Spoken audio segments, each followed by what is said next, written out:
All right, everybody, welcome back to Exotic Car Hacks. Here we are again talking about cars. Can you imagine that? An actual YouTube channel that is about cars, talking about cars? That's insane, right? And so what you have to do at this point, because I have to remind you to do this because the internet doesn't think you're smart enough, is to like, subscribe, turn on notifications so that you can obviously know when your favorite person in the world is dropping another video. Now, it might be that I'm making fun of a Tesla driver. One thing about me, I'm gonna enjoy my morning banana.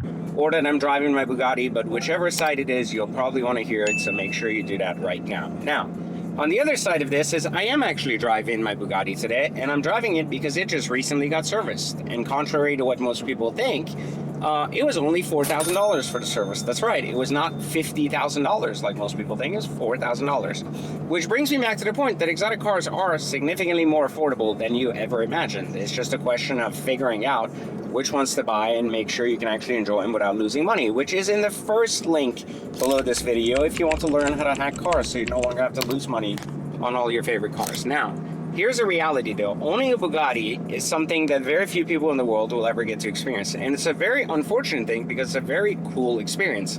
Now, we're driving this car. This isn't the first review of the car. I didn't just buy this car. You can see it on the channel. I've actually had it for over 3 years. And it's coming up on its 4th year anniversary at the end of the year, which is a pretty big deal. I've actually owned this car very, very long time. And contrary to what most people believe, which we'll go and take a look at on the board after this, I'm actually not going to lose any money on this car too. And when I bought this car, everybody told me I would lose $400,000 to $500,000. Yet I have driven this car over like 3,000 miles in the last few years, which is a big deal because most Bugatti drivers don't drive more than 500 miles a year. So I've actually used this car as much as I physically could without putting it in jeopardy, meaning taking it places that I don't want it to take.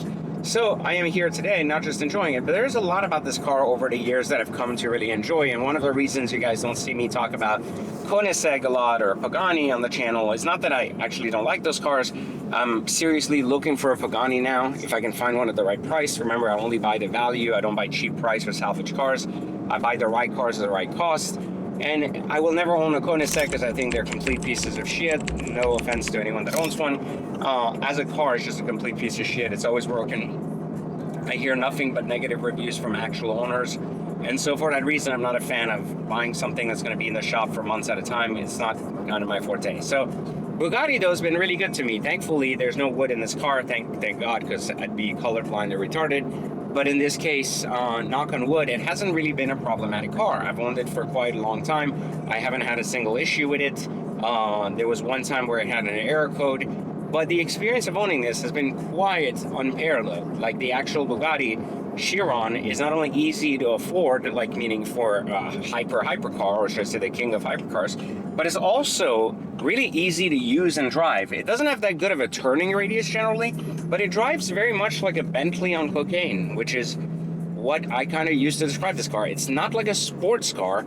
It's like a GT with a lot of power. But it has some pretty cool things that you get to learn to live with. First off, undisputedly, I don't care how old it is, the badge Bugatti is what will draw anybody to giving you a compliment, thumbs up, or wow, or taking a picture more than any other car on the planet. Now, if your goal is to get more pussy, the Bugatti will also do that significantly better than any Pagani or Koenigsegg anywhere at any time. If your goal is to impress your friends, this will basically do it better than anything else. If your goal is to drive the coolest car on the planet, this isn't fucking it. The driving experience in this is not the coolest car on the planet. Now, there's a lot of cool factors in this, like the way the sequential turbos come on, the noises it makes are just like something out of another planet. It's constantly doing this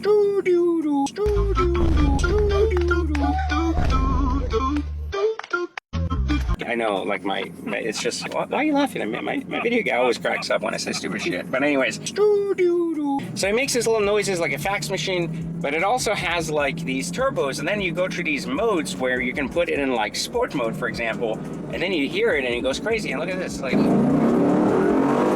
then you go into like, and we're barely driving here, but you go into like hyperspace, like, and I'm like at 20% throttle, which is crazy, and you had to adjust the camera. This thing is like insanely fast and insanely, like, it's not really like forgiving either. You can make a lot of mistakes. The car even knows when you're trying to gun it, and it'll roll the windows up for you to make it more aerodynamic, which is also insane. The wing has like 5 different modes that it moves through depending on the mode you're in, and it's just a very interesting car altogether. But it really comes down still to design being the leading factor, and the badge being that, more than the fact that it has like 1,500 horsepower and that you'll probably never use 500 of those or even 800 of those. The point though being, owning a Bugatti is definitely a special experience, and over the last 3 years, people have always asked me, how do you like owning that thing? Is it worth the money? And so I decided, since a lot of people haven't owned their cars that long or dumped their cars every year or switched their mind, and I have so many cars, it made sense to kind of talk about this car. And one of the reasons why I didn't upgrade it to a pure sport or super sport yet, every time I've gone to upgrade this car, I've regretted even thinking of selling it, and I've come back down to my mind to say, why am I going to sell this? And partially, kind of the whole idea of the Bugatti effect is that more isn't necessarily worth the extra dollar. So the argument is this: if you have a Chiron Sport and you could buy pure sport or super sport, you don't necessarily get so much more with the super sport in terms of effect. Yes, you get 300 miles per hour instead of 260 and this and that, but it doesn't matter because I'm not even driving 260 to begin with. So it's not going to change anything in my life. And so spending an extra $1 million to have a different color brings me back to this idea that I actually like the Chiron in understated colors. Because it's such a crazy car to begin with and it gets so much attention, it would make sense not to have a color that draws even more attention. The car itself is enough. So even though I've looked at many super sports and pure sports, I kind of always go back to this: is it really worth the extra $1 million invested to get the exact same outcome? And for me, and the way I use my car, since I'm not trying to set a world record because I already own the world's largest cock. Oh my God! Wow! Just as expensively necessary as it gets. I just don't see the why we can't even have like a normal conversation in this car without having like you ever seen those shows like where they have the background sound effects where the people laugh and they clap? This is like me on like trying to make a video in the car with my wonderful videographer Mark, who just happens to like be the only person on the planet who finds my jokes that funny. Nobody else finds my jokes funny, even people on YouTube. And if you find them funny, let me know in the comment if you actually want to see me do an improv or a Def Comedy Jam amongst your favorite black comedians. If not, then it's okay. I don't blame you. I wouldn't want to see that myself, but I'm just saying it's a possibility. But anyways, back to what I was saying before we go on the board. This is a really good car. I don't know that the Super Sport, I don't know that the Pure Sport is necessarily significantly better at $1 million more. But I will say that it's an extremely beautiful car, regardless of what trim level you choose, and something that you may not actually get a chance to ever experience in life. And if you do, I hope you do, I hope more people get this, you'll notice a couple of things. First off, the turning radius is utterly complete bullshit and useless. Secondly, outside of that, the car itself is just a work of art in its own right, but it isn't a sports car. It's more like a GT with a lot of power, and I think that's one of the things Bugatti is trying to solve with the Tourbillon, which is going to be interesting to see, which I'll have one as well once it actually lands. But this is and has been a superb driving experience. So now let's head to the board and really understand where was the math on this car, and did we do a good job? Did we not? And are we going to lose money when I actually sell the car? Because I have also had a very unique opportunity presented to me right now, literally as we speak, where I have the opportunity to actually buy a Super Sport at a very attractive dollar and sell this at a very attractive dollar. So we're going to talk about the numbers, not of the Super Sport, but a car we actually own. We don't speak in theory here. We want to speak from experience. So we're going to go inside, talk about that, and then we will get together and really see, does it make sense to get rid of the Chiron for a Super Sport, or should we just accept that this is as good as it gets for the money you get to spend? So let's go inside. All right, guys, so here we are looking at the 2019 Bugatti Chiron. Now, just for the sake of entertainment, if you ask me to spell Bugatti, I'm not sure if it spells with 2 G's or 2 T's, but somewhere along the line, I'm just gonna call this a bug so I don't look like an idiot on tape. Anyways, so here we are with the Bugatti Chiron, specifically looking at cost of ownership over 3 full years. When I first got the car, it was under warranty. And so in this particular case, I didn't pay for the major service that was $40,000 because it simply went out right before the warranty went out, and the car is covered under warranty usually during the entire like 3 years that you have warranty, you have service covered as well. So in this particular case, my only real expenses were one time I had to buy a set of tires, and the actual tires for the Chiron, unlike the Veyron, very, very affordable, $10,000, special Michelin that can be bought from Bugatti because of the speed. And I parked since these on the shelf with the factory wheels so they don't get damaged, and instead rolled on a set of SVJ tires and HRE wheels, ultimately allowing me to swap tires for just $3,000 as needed.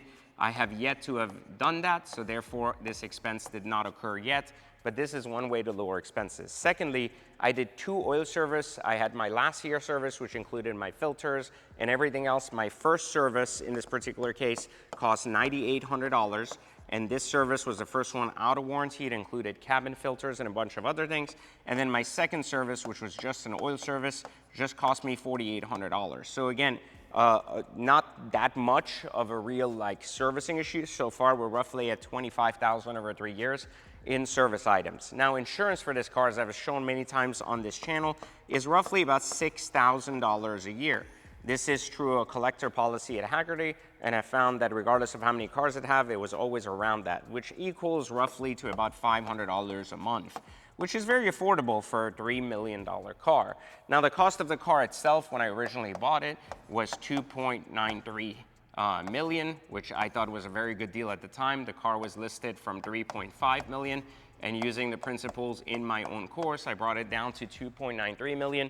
The negotiation took roughly about 120 days, and it was then purchased from Lamborghini of Palm Beach. At the time it was originally purchased, I went ahead and took out originally a $1 million loan and went ahead and paid $2 million down. Now, in addition to that, since then, I have paid off the car, so the car has no interest as of today left in terms of monthly expenses. With $1 million loan on the actual car itself, I had roughly a $20,000 payment, in case people were wondering. It's a very different situation from Wes Watson. Very intelligent loan, not a predatory lease package, so a very simple $20K a month, $1 million borrowed with $2 million down. This is the way you buy cars, in case you're confused about reality versus antics. And then I paid off the loan just a few months later. So basically bridging my $1 million for just a little bit of time. It was a time where I had a cash crunch around the holidays. So that said, right here, basically, you look at this, you have $500 a month, you have roughly $25,000 in services across 3 full years. I had 0 repairs, call it lucky, call it, I had one check engine light that came on, and that was just reset, and it was some kind of valve, something that just played itself maybe after a wash or something, some water got in there. Other than that, nothing, no issues, nothing at all. Car was perfectly fine, nothing going on, so just kind of been a pretty decent car. It came with full PPF, so there was nothing really to do when I got the car, and no maintenance items were due outside of the ones that I mentioned, which were basically very much wear and tear items such as oil and tires. So, you know, overall, a very, very good car. So what is the car worth today? If I was going to wholesale the car today, I could probably get a dealer to pay $2.7 million. As I'm going to try to retail the car, I'm going to try to get $3.1 million, putting me somewhere about a $400K margin. This is where the car goes, but putting me very, very close to, again, my 2.93 being right in the middle. So again, without a lot of effort, I think I should be able to break fully even on the car itself. But here's a real strategy where you can really gain a lot of value, especially if you follow the Exotic Car Hacks model. We have a specific tax strategy that allows you to write off 100% of this car, even though it is not what you call a Section 179 out there. And so if you're writing off this car, I just want you to understand that the average tax savings per year is roughly between $200,000 and $400,000 for ownership, which means that roughly each year that I own this car, in terms of how much I actually not paid in taxes in terms of ownership of this car, was between $200,000 and $400,000. So if you average that out to $300K a year for 3 years, that means this car technically prevented me from spending $900,000 to Uncle Sam, and instead enabled me to park this. Now, some of this is gonna get recaptured at the time it's sold, because obviously the value of the car has not changed. But now it has helped me basically bring this down from 37% tax rate to 20% using what I call the family strategy. that I teach in my course specifically. So if you're confused about how this works, etc., this is why we have a course. Yes, I get rich off of selling you my course. It's one of my businesses. I'm very proud of it. You know, for 20 years I've been teaching on the internet and I've helped a lot of people. And yes, I deserve and absolutely believe I should be paid a lot of money to do that. You can participate by sending me a payment in the link in the description so you can actually get my course and learn something.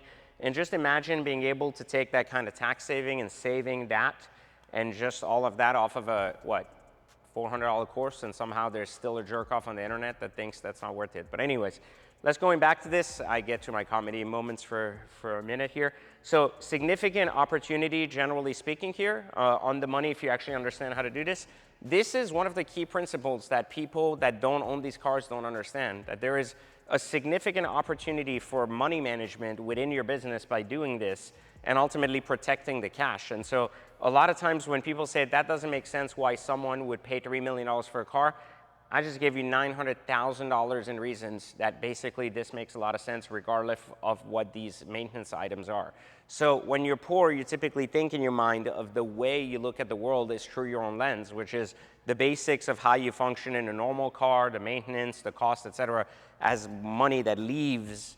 But reality is in the larger scale of things, once you go up the financial ladder, you start to realize there's a much more complex financial model at play that allows you to do things like these and not only just lower your tax rate and have significant tax savings, but also drive an unbelievable Chiron. Even if it would have cost me $50,000 a year in actual breakdowns and maintenance, it would have still been worth my time. And this is what I'm trying to get you guys to understand.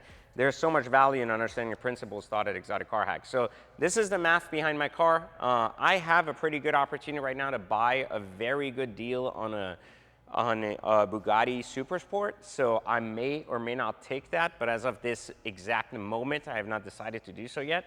And so getting rid of my car, knowing the value I need to get out of it between 2.7 and 3.1, very, very fast and easy. When I originally bought the car, I told you guys at Exotic Car Hacks that one of the reasons why it was so easy for me to get in and out and I wasn't that scared in terms of buying a car of that price, whatever, was primarily because I understood this equation. And I understood that the value index of things was going up and that over the next few years, it was not going to make a difference. Now, this is why we're here today, because it's an easy in and out, and once again, I've proved that the actual Chiron model, and you can call any dealer in the country, they'll pay this. This isn't like a PJ's imagination of what he's hoping to get for his car. But in any scenario, nonetheless, let's assume the worst case scenario of just giving it to a dealer at 2.7 because I'm a lazy fuck, which I'm not. If I did that, I would have lost $230,000 in 3 years. And that is with me doing zero work. I just told you it's a $900,000 savings. So even if I lost $200,000 in 3 years, let's do the math behind that. That's 3 years where I basically lost $70,000 per year, like a little bit over that, $75,000 per year driving a Chiron. Now that is the worst case scenario, but take the tax savings even out of it. You can't even rent a Chiron per day for less than $30,000. So if you rent a Chiron for a day for 30 grand and you do that for 3 days in the year, then that is more than what it has cost me to own this car basically for that year. So I've owned the car for an entire year, which is 365 days, at the cost of renting it for 3 days. And that is the power of ultimately what this is. And remember, for me, I'm not a creative guy when it comes to lending my car to music videos, renting my car I don't do any of this shit. There are people that do this. They lend their cars without letting other people drive them to music videos and things like that and can make like 10K, 5K, 20K for the day. The argument is, I don't do these things because I love my stuff. I don't like other people touching my shit, but this is really simple. Like there are opportunities to also validate this in other ways. I would never recommend you rent your car, not even a Huracan someone, but in this case, I'm just showing you that there are ways you can lend your presence, your status in car to someone without them driving it and still rack in probably 40, 50K a year if that number was really concerning to you. So if you've ever wanted to own a Chiron, if you ever wanted to own a Bugatti, I believe that the 2018, 2019 Chiron is the way to go. And I think it's the best opportunity around that $3 million mark in terms of hypercars on the market. So if you've enjoyed this content, again, make sure you like, subscribe, turn on notifications, and more stuff coming. For me, I'll let you guys know soon on the channel if I decide to get rid of it and get the other Super Sport. What I do recommend you do is go in the comments and let me know your thoughts in terms of should I trade my car for a Super Sport or should I just let it fucking go? I really like the pearl white on the car. I think it's unique, it's exciting, and it works well with the car. The car I'm looking at is Riviera blue on blue, so it's a very interesting car. Very more pop in your face car, so I don't know that I like that about the Bugattis. I like them more stealth, but it's an option. It's out there, so I would love to hear your thoughts on it. So click the link, let me know what you think, and we'll go from there. And I'll catch you next time for Exotic Car Hacks.